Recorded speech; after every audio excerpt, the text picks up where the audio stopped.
Sikariage fanekana buza batibe Iumana fonenao Haraizikani pepe chariage Fana bifoni sikariage fanekana buza batibe Iumana fonenao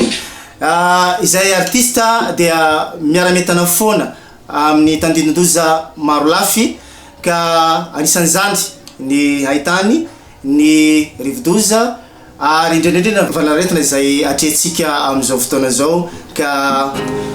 naotsika rehetra yaro tena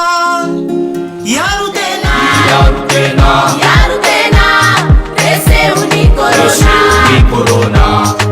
naotsika rehetra yaro tena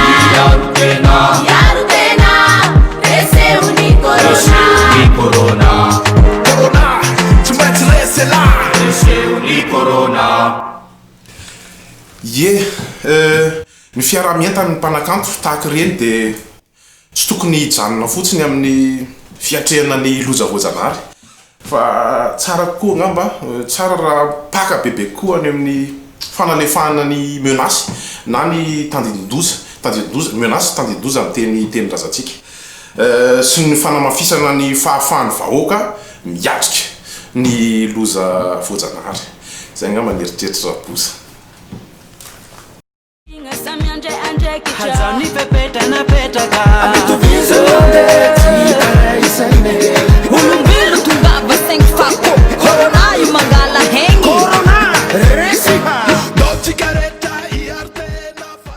tombotsoatsika jiaby ny fiaramientana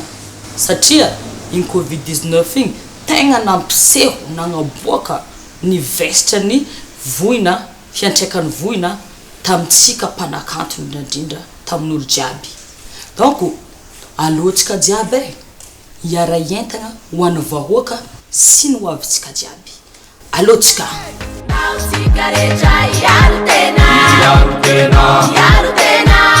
resehony corona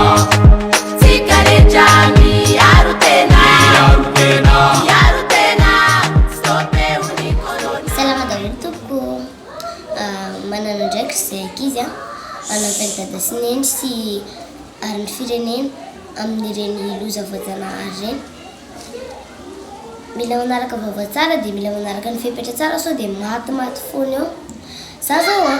tena natao ohatra hoe misy zany covid-19 zany dia mba nanao an'ireny fanentanana kely reny nandray anjara amin'ny sehatra goavana ahafahana nampiasany talenta kely zay nomen'Andriamanitra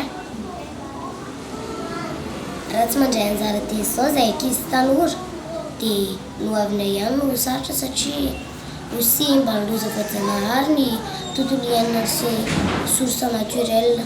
ampiasaina rahatra izay mila mandray anjara teny zao tsika ankizy tanora mba hitsonjovana mafitsika dia veloma daholo resehony corona mba tiavo ny tenanao amin'ny tindray nitorako ty Madagascar mandresin'ny coronavirus corona